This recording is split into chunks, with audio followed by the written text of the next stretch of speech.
కృపగల యేసయ్య నామములో మీ అందరికీ శుభాలను తెలియజేస్తూ ఈ ఉదయకాల ధ్యానాంశము కొరకై దేవుని వాక్యాన్ని చదువుదాం. పరిశుద్ధ గ్రంథములో నుండి 89వ సంకీర్తన 21వ చరణాన్ని చదువుదాం.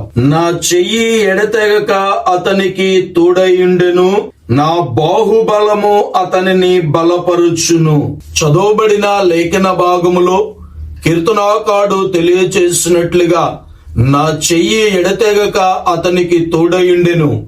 దేవుని హస్తము ఎవరి జీవితంలో అయితే తోడుగా ఉంటుందో వారి జీవితాలలో అద్భుతాలను, ఆశ్చర్యమైన కార్యాలను చూడగలుగుతారు. దేవుని హస్తము సాహసమైన కార్యాలు చేయగలిగింది. దేవుని హస్తము మనందరికీ తోడైనది గనుకనే మనందరం ఇంకను సజీవులుగా ఉన్నాం. సహోదరి, సహోదరుడా, దేవుని హస్తము మనకి తోడుగా ఉన్నది.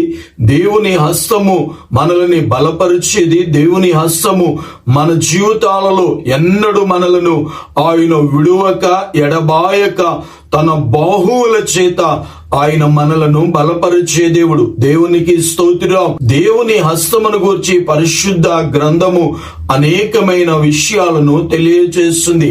కీర్తనాకారుడు రాసినటువంటి 80వ సంకీర్తన 17వ చరణాన్ని చదువుదాం. నీ కుడి చేతి మనుషునికి తోడుగాను, నీ కొరకై నీవు ఏర్పరుచుకొనిన నరునికి తోడుగాను నీ బాహుబలముండునుగాక. దేవుని హస్తాలు మనకి తోడుగా ఉండేవి. ఆయన ఎన్నడూ కూడా తన బాహువులను మనకి దూరము చేసేవాడు కాదు. ఆయన ఎన్నడూ మనలను విడువను ఎడబాయను అని వాగ్దానము చేస్తున్న దేవుడు. ఆయన మనకి తోడుగా ఉండి నడిపించే దేవుడు. సహోదరి, సహోదరుడా, దేవుని యొక్క లేఖనాలు తెలియచేస్తున్నట్లుగా ఆయనే మన కొరకు ఈ లోకానికి నరవతారిగా ఆయన దిగివచ్చి మనందరి శాపము నుండి విమోచించటానికి ఆయన శిలువ మరణాన్ని పొందాడు. ఆయన హస్తాలే మనకి తోడై ఉన్నాయి. ఆయనే మనలను వెతికాడు. ఆయనే మనల్ని వెతుకుతూ ఉన్నాడు. మరి ఈ దినాన్న దేవుని హస్తాలలోనికి నీవు రాగలిగితే, దేవుని బాహువులకు నిన్ను నీవు అప్పగించుకోగలిగితే, దేవుడు మీ జీవితాలలో ఉన్నతమైన కార్యాలను జరిగించే దేవుడు. దేవునికి స్తోత్రం.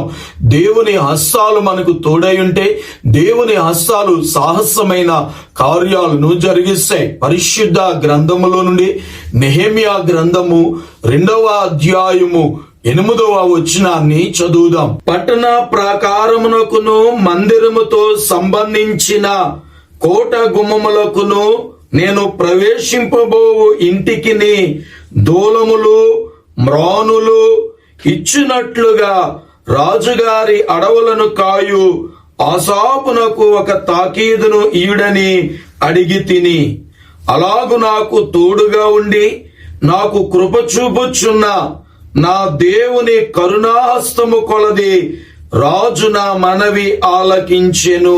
నెహెమ్యా రాజునకు గిన్నందించేవాడై ఉన్నాడు. అనగా నెహెమ్యా ఎంతో నమ్మకమైన వాడుగా రాజు దగ్గర పనిచేస్తున్నాడు. అలాంటి నెహెమ్యా ఒక దినాన రాజు ఎదుట అతడు నీరసముగా ఉన్నట్లుగా రాజు గమనించి, నెహెమ్యా, ఎందుకు నీవు విచారంగా ఉన్నావు? నీకేమైనా వ్యాధి ఉందా? ఏ బలహీనత చేత నీవు అలా ఉన్నావు అని అడిగినప్పుడు నెహెమ్యా తన యొక్క యెరూషలేము ప్రాకారములను గూర్చి, పడిపోయిన పురాలను గురించి విచారణ చెందుతూ రాజును అడుగుతాడు. నేను అక్కడికి వెళ్ళడానికి నాకు సహాయము చేయమని రాజును అడిగినప్పుడు రాజు అత్యంత నమ్మకమైనటువంటి నెహెమ్యాను వెళ్ళడానికి ఆటంకపరచలేదు. కానీ నెహెమ్యా అడగగానే రాజు వెంటనే కరుణ చూపి, నీవు వెళ్ళు, నీకు కావలసినవన్నీ కూడా నేను సమకూరుస్తాను అని నెహెమ్యాకు రాజు తెలియచేసినప్పుడు నెహెమ్యా తెలియచేస్తున్నాడు, నేను రాజునకు మనవి చేయగా దేవుని కరుణ కలిగిన హస్తము నాకు సహాయము చేసింది అని. దేవుని కరుణ కలిగిన హస్తము ఎవరికైతే తోడుంటదో ప్రతి ఒక్కరు కూడా కనికరము కలిగి కరుణ కలిగి జీవిస్తారు. ఈ దినాన దేవుని హస్తాలు కరుణించేవి, దేవుని హస్తాలు కనికరము కలిగినవి. నెహెమ్యాకు తోడై ఉన్నటువంటి ఆ కనికరము కలిగిన హస్తాలు ఈ దినాన మనందరికీ కూడా ఆయన తోడై ఉండే దేవుడు. దేవునికి స్తోత్రం. మరి ఆ కరుణ కలిగిన హస్తాలు మనకు తోడై ఉంటే ఎటువంటి పరిస్థితుల్లో మనమున్నా, ఎలాంటి స్థితిలో మనమున్నా, ఎదుటి వారి యొక్క హృదయములో దేవుడు కరుణను పుట్టించే దేవుడు, కనికిరాన్ని పుట్టించే దేవుడు. నెహెమియా జీవితములో ఉన్నతమైన కరుణ కలిగిన హస్తాలు తోడయుండి నెహెమియా ప్రయత్నాలన్నిటినీ సఫలము చేస్తున్న దేవుడు. ఈ దినాన ఆ కరుణ గల హస్తాలు మనకు తోడయింటే మన జీవితంలో ప్రతి ప్రయత్నమును ఆయన సఫలము చేసే దేవుడు. దేవునికి స్తోత్రం. పరిశుద్ధ గ్రంథములో నుండి యెషయా గ్రంథము 41వ అధ్యాయము 10వ వచనాన్ని చదువుదాం. నీతి అను నా దక్షిణ హస్తముతో నిన్ను ఆదుకొందును. దేవుని హస్తము కరుణ కలిగిన హస్తము. దేవుని హస్తము మనల్ని ఆదుకునేది. నీతి అనే నా దక్షిణ హస్తముతో నేను నిన్ను ఆదుకుంటాను. సహోదరి, సహోదరుడా, ఈ దినాన నీ కష్టములో, నీ శ్రమలో, నీ బాధలో, నీ ప్రతికూల పరిస్థితుల్లో ఎవరు నిన్ను ఆదుకున్నా ఆదుకోకపోయినా, ఎవరు నీకు సహాయం చేసినా చేయకపోయినా, నీ బలహీనతను బట్టి అందరూ నిన్ను తృణీకరించి విడనాడుండొచ్చు. ఆదుకోవలసిన వారే నిన్ను ఒకవేళ చెయ్యి విడిచిపెట్టుంటే ఈ దినాన్న దేవుడు తెలియచేస్తున్నాడు, నేను నీతి అని దక్షిణ హస్తముతో నేను నిన్ను ఆదుకుంటాను. మన దేవుడు మనల్ని ఆదుకునే దేవుడు. ఆపదలో ఉన్నావా, కష్టంలో ఉన్నారా, శ్రమలో ఉన్నారా, నాకంటూ ఎవరు లేరు అని దిగులు చెందుతూ ఉన్నారా? అయితే ఈ ఉదయకాలము దేవుడు మాట్లాడుతూ ఉన్నాడు. ఆయన హస్తముతో నిన్ను ఆదుకునే దేవుడు. దేవునికి స్తోత్రం. హల్లెలూయా. మార్కు సువార్త 10వ అధ్యాయము 16వ వచనాన్ని చదువుదాం. ఆ బిడ్డలను ఎత్తి కౌగలించుకొని వారి మీద చేతులుంచి ఆశీర్వదించెను. దేవుని హస్తము మనందరికీ తోడై ఉంటే ఆయన హస్తాలు కరుణ కలిగినవి, ఆయన హస్తాలు మనల్ని ఆదుకునేవి, ఆయన హస్తాలు మనల్ని ఆశీర్వదించేవి. దేవుని హస్తాలలోనికి మనము రాగలిగితే దేవుడు మనలందరినీ కూడా ఆయన ఆశీర్వదించే దేవుడు. సహోదరి, సహోదరుడా, ఈ దినాన మీ జీవితంలో ఆశీర్వాదము కలగాలన్నా, ఆశీర్వాదాన్ని మీరు పొందాలన్నా దేవుని చేతుల్లోనికి మనల్ని మనం అప్పగించుకోవాలి. మనము దేవుని చేతుల్లోనికి అప్పగించుకుంటే ఆయన దానిని ఆశీర్వదించే దేవుడు.